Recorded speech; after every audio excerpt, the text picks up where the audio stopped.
je me présente, je suis Nicolas Lefebvre, je travaille à la mairie de Paris. Je suis assistant social de formation et on appartient avec Boris Vétier à la CGT des services publics parisiens. Et donc c'est bien à ce titre qu'on s'exprime aujourd'hui, voilà, qu'on est venu vous rencontrer. C'est bien au nom de la CGT, hein, des services publics parisiens. Alors c'est un dossier qu'on connaît bien de l'intérieur, parce que nous on est à l'intérieur de la mairie de Paris. On est représentants syndicaux sur l'équivalent des comités d'entreprise, hein, qui s'appellent les CTP à la mairie de Paris. Et on a été pas mal secoué sur la question du centre de santé de Chemin Vert, mais aussi des termes, hein, ces deux centres de santé qui sont menacés à la mairie de Paris. Alors on voulait vous rencontrer aujourd'hui, on était vraiment prêts à discuter, à échanger avec vous, et on voulait vous donner un peu des éléments d'analyse sur ce qui s'est passé. Alors, le 8 juillet, on a appris par l'administration que la mairie de Paris, qui gère 10 centres de santé municipaux, 10, allait en fermer 2 pour pouvoir redévelopper les 8 autres. Sur une analyse avec laquelle on n'était pas d'accord, qui était une approche très gestionnaire, c'est-à-dire que ces centres de santé étaient déficitaires. Nous, à la CGT, la question du déficit dans les services publics, c'est quelque chose qui nous étonne toujours, parce qu'on connaît très peu de services publics rentables, mais bon, apparemment, ils voudraient bien y arriver. On a été tout de suite alerté avec les agents, on a discuté beaucoup avec les agents de ces centres de santé, qui avaient eux-mêmes, qui sont eux-mêmes, je trouve, très attachés au service public et à une bonne qualité du service public. Et les agents des 10 centres de santé, et de Chemin Vert et Terre entre autres, avaient énormément de propositions pour améliorer le fonctionnement des centres de santé. Parce que ce sont des centres de santé qui sont méconnus, qui ne répondent pas toujours à la demande en termes d'offres de soins, qui ont des difficultés de signalétique, de publicité, de communication. Et donc les agents portaient beaucoup de propositions pour améliorer ce service public-là. Toutes ces propositions, elles ont été balayées en l'espace de quelques secondes par « vous n'y comprenez rien, vous ne savez pas ce que c'est, vous n'avez pas compris cet audit » et la fermeture de 2 centres de santé, elle est indispensable pour revitaliser les 8 autres centres de santé. On a été tout de suite en désaccord, c'est-à-dire que nous, on est toujours plus ambitieux que l'administration pour les services publics.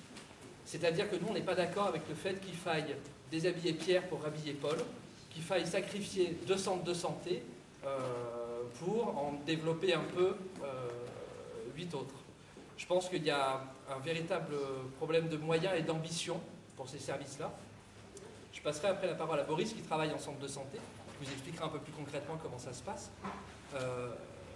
Toujours est-il que ça n'a pas été du tout entendu par l'administration, toutes les propositions des agents, etc. Nous, on continue de l'intérieur le combat pour essayer de maintenir ces services publics et d'améliorer les services publics. Autant vous dire, et vous le savez, hein, puisque les comités de soutien de Terne et de Chemin Vert ont fait un boulot extraordinaire, hein, avec des conséquences très concrètes, c'est-à-dire qu'il y a eu une suspension, la fermeture et une réouverture des discussions, etc. Et ben nous, de l'intérieur, on s'appuie aussi sur ce qui se passe à l'extérieur pour défendre le centre de santé de Chemin Vert et le centre de santé des Termes. Pour finir, je voulais juste attirer votre attention sur le fait que pourquoi ils ont ciblé Termes et Chemin Vert, pourquoi ils ont ciblé le 11e et le 17e arrondissement. On peut vraiment se poser la question. Alors oui, il y a certainement des questions de locaux, oui, il y a certainement des questions d'équipement, mais c'est pas que ça. Je pense que c'est aussi une conception de la santé publique. C'est-à-dire que je pense qu'on a une représentation du 11e et du 17e arrondissement, qui sont des arrondissements qui sont moins populaires que d'autres, plus bobos, plus bourgeois, et qui auraient peut-être moins besoin d'une santé publique et d'un service public. Nous, on est en désaccord avec ça. Notre conception du service public, c'est que le service public, il n'est pas à destination uniquement des quartiers défavorisés, mais à l'ensemble de la population. Et que Paris a les moyens financiers, il ne faut pas se leurrer, d'avoir cette ambition-là. Voilà. Donc moi, je suis Boris Vétier, je travaille au centre de santé donc Chemin Vert. Donc je connais certaines personnes parmi vous qui fréquentent le centre. Ça reste un petit centre de quartier, puisque je sais qu'aussi des gens dans cette salle ne savent sans doute pas qu'il existe. Je vais vous montrer la voie. Donc il est situé au 70 rue du Chemin Vert, c'est pourtant près de la mairie, mais c'est vrai qu'il n'y a aucun affichage extérieur sur la voie publique pour indiquer ce centre de santé qui date du 19e siècle selon certains, et c'est-à-dire qu'il existe depuis longtemps. Et donc c'est vrai que les gens ne le connaissent pas, et c'est aussi beaucoup de précaires qui viennent dans ce centre parce qu'on est localisé sur le même lieu qu'une permanence sociale d'accueil pour les sans domicile fixe où les gens sont sans couverture, et il y a également une PMI autrement à la même adresse. Donc nous on a appris, comme disait Nicolas, en juillet que le centre de santé Chemin Vert devait fermer. Il y a eu un CTP fin novembre qui a validé cette fermeture, et sans la mobilisation des comités de soutien du 17e et du 11e qui ont interpellé le maire d'arrondissement et les élus, Bertrand Delanoë a donc suspendu, le cabinet du maire de Paris a suspendu cette décision.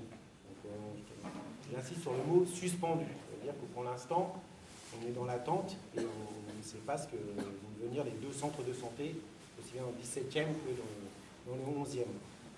Donc, au niveau de l'activité, on n'a pas une grosse activité, on a des médecins généralistes toute la semaine.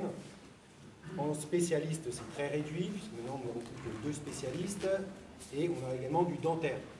Donc, après, en dentaire, on n'a qu'un fauteuil dentaire, et au jour d'aujourd'hui, 4 demi-journées de dentaire. Donc c'est très faible, et c'est un des arguments pour la fermeture, et la vétusté des locaux. Pour les gens qui sont dans la salle et qui connaissent le centre de santé, il y a certains centres qui ne sont pas concernés par la fermeture et qui sont dans le même état, et je ne pense pas que notre centre est plus vétuste ou moins que d'autres, et c'est vrai qu'il y aurait besoin sûrement de travaux de réfection.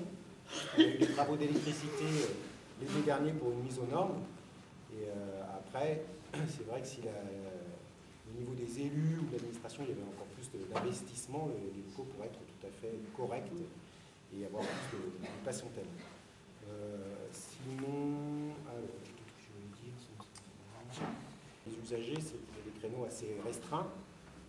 Et donc, ils n'ont pas la possibilité de venir entre 17 et 19, et qu'il y aura une communication après la fermeture. Enfin, si ces 2 centres avaient fermé, il y aurait sans doute entendu que les centres de santé avaient été redynamisés et étaient ouverts plus largement pour le public, même si c'était au détriment de ces 2 centres.